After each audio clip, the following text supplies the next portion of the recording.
आज आपण नारळाच्या रसातले गोळ्यांची आमटी करूया। बरीच लोक श्रावण महिन्यात नॉनव्हेज खाणत नाही किंवा माशाची आमटी खाणत नाही, तर त्यावेळी ही गोळ्यांची आमटी हे उत्तम पर्याय असा। तर आता आपण त्याच्यासाठी सामग्री बघूया। इकडे मी घेतलंय 1 वाटी बेसन, एक बारीक चिरलेलो अगदी बारीक चिरायचो कांदो, थोडीशी कोथिंबीर, इकडे आला लसूण आणि ओली मिरचीचं ठेचो, इकडे फोडणीसाठी तसंच अर्धो बारीक चिरलेलो कांदो, इकडे थोडीशी चिंच, एक नारळ घेतलो, तो एक नारळ त्याच्यातलं थोडासा वरचा खोबरा जो असता त्या वाटपासाठी वेगळा ठेवायचा, त्याच्यामध्ये कांदो आणि थोडेसे 4-5 मिरी हे आपण वेगळा वाटण करून घ्यायचा, आणि उरलेला जो नारळ असता तो इकडे घेतलाय। तर ह्याचा आपण रस काढून घ्यायचो। तर रस काढताना एक छोटीशी वाटी, अर्धी वाटी जाडो रस बाजूक ठेवायचो आणि बाकी तो 2-3 वेळा वाटून असं पातळ रस काढून घ्यायचो। आणि मसाले, आता ह्या सगळ्याचा खोबरा असता आपण मिक्सरच्या भांड्यात टाकूया आणि ह्याचा रस काढून घेऊया। अशा प्रकारे मी नारळाचा रस काढून घेतले। त्याच्यातलं पहिलं जो थोडंसं जाडो रस असता तो वेगळं ठेवायचं वरून घालण्यासाठी, आणि उरलेले जो रस असता 2-3 वेळा पाणी घालून तो सगळं पातळ रस असं काढून घ्यायचं। आणि त्याच्यात आता ही चिंच जी आपण घेतली ती त्याच्यात भिजत घालून ठेवायची आणि ह्या वाटण बाजूक ठेवूया। आणि तोपर्यंत आपण गोळ्यांचं हे मिक्सर तयार करून घेऊया। त्याच्यासाठी मी घेतलंय ह्या एक भांडा, त्याच्यामध्ये घालायचो ह्यो कांदो, मग मिरची, आला आणि लसूणचं ठेचो, मग कोथिंबीर, आणि मसाल्यामध्ये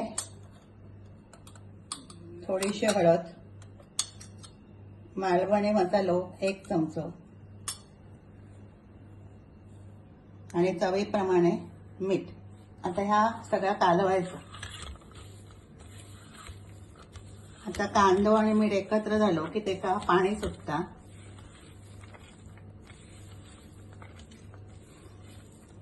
आता ह्यो कांदो आणि ह्यो मसालो थोडंसं ओलं झालो त्याच्यात आपण घालूया बेसन।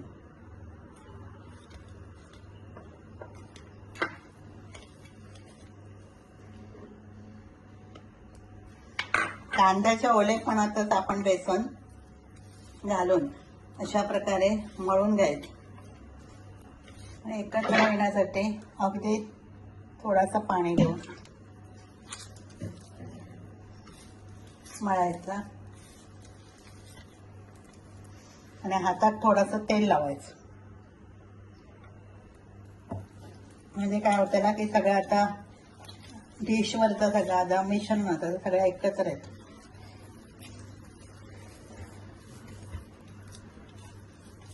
आणि आता मिश्रण आपण तयार केला तिथे एकदम छोटे छोटे गोळे करून घ्यायचे। आता अशा प्रकारे हे मी सगळे गोळे तयार करून गेले, 10 ते 12 गोळे अशा प्रकारे होतात। आता इकडे जो आपण मागचा रस काढला होता त्या रसामध्ये आपण चिंच भिजत घातली, ती चिंच अशी पोळून घ्यायची आणि त्याचा जो तोथो असा ना घट्ट पिळून काढून टाकायचं। आता रस आणि गोळे आपण तयार केले, आता आपण वरील घालण्याचं वाटण तयार करूया। आता या मिक्सरच्या छोट्या भांड्यामध्ये आपण ह्या खोबरा, कांदो थोडंसं अर्धो आणि 4-5 मिरी हे ह्याच्यामध्ये टाकायचे, थोडा पाणी घालायचं आणि अगदी बारीक गंधासारखं वाटून घ्यायचं। आता आपण इकडे आमटी फोडणीत टाकूया। आता इकडे मी पॅन घेतलंय, त्याच्यामध्ये मी खोबरेल तेल घातले। शक्यतो माशाच्या आमटीत जसं खोबरेल तेल आपण वापरतो तसा तिकडे आम्ही पण खोबरेल तेल वापरतो। आता या तेल चांगला तापला की हो जो अर्धो बारीक चिरलेलो कांदो होता तो फोडणीत टाकायचा आणि एकदम ब्राऊन होत जायचं। खोबरेल तेलात जेव्हा कांदा भाजताना तेव्हा अतिशय सुंदर असतो सुगंध सगळीकडे पसरता। आता ह्यो जो कांदो असा तो परतत रवायचो। आता ह्यो कांदो एवढं ब्राऊन करायचो, जास्त काळो करायचो नाही, करपवायचो नाही। आता ह्याच्यामध्ये ह्या ज्या मागचा रस आता नारळाचा त्याच्यात आपण चिंच पोळून घातले, तो रस ह्याच्यामध्ये ओतायचा आणि ह्याचा उकळी आणण्यापर्यंत आपण त्याच्यात मसाले घालूया। आता इकडे गोळ्यांमध्ये आपण गरम मसाला घातलो मालवणी, ह्याच्यामध्ये आपण लाल तिखट घालतो। आता इकडे पहिल्यांदा हळद, आणि आपणास जशी हव्यात असं लाल तिखट घालायचं। मी इकडे 2 चमचे घालते। मी इकडे काश्मीरी लाल तिखट घेतलंय आणि याचं पण रंग येतलो, पण खूप अशी तिखट आमटी होती नाही। आणि मीठ,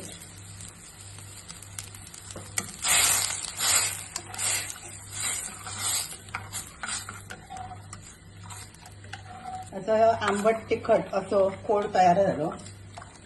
आता हे उकळून घेतलो की आपण त्याच्यामध्ये गोळे सोडायचे. आता हे इकडून उकळूक लागलो की हे जिकडे तिकडे उकळी येतात तिकडे तिकडे हे सगळे गोळे असे सोडायचे.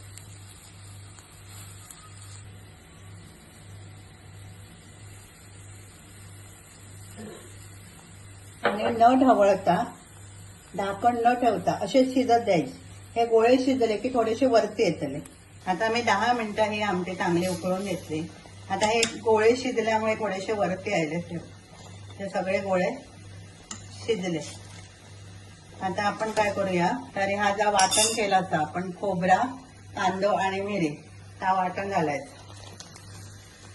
ते आमटी मिळून येतली. तुमका जेवढी पातळ हवी तेवढी आमटी करू शकतात, पण तेवढीच ठेवायची, कारण आपण ती पांढऱ्या भाताबरोबर खातलो, त्यामुळे एवढी कन्सिस्टन्सी बस झाली. आता हे उकळली आमटी की त्याच्यामध्ये ह्यो जो आपण जाड रस काढलो, अर्धी वाटी रस असा, ह्यो रस आपण गॅस बंद करायचो आणि त्याच्यामध्ये ओतायचो. म्हणजे काय होता, तो रस फुटूचो नाही. अशा प्रकारे ही गोळ्यांची आमटी तयार झाली.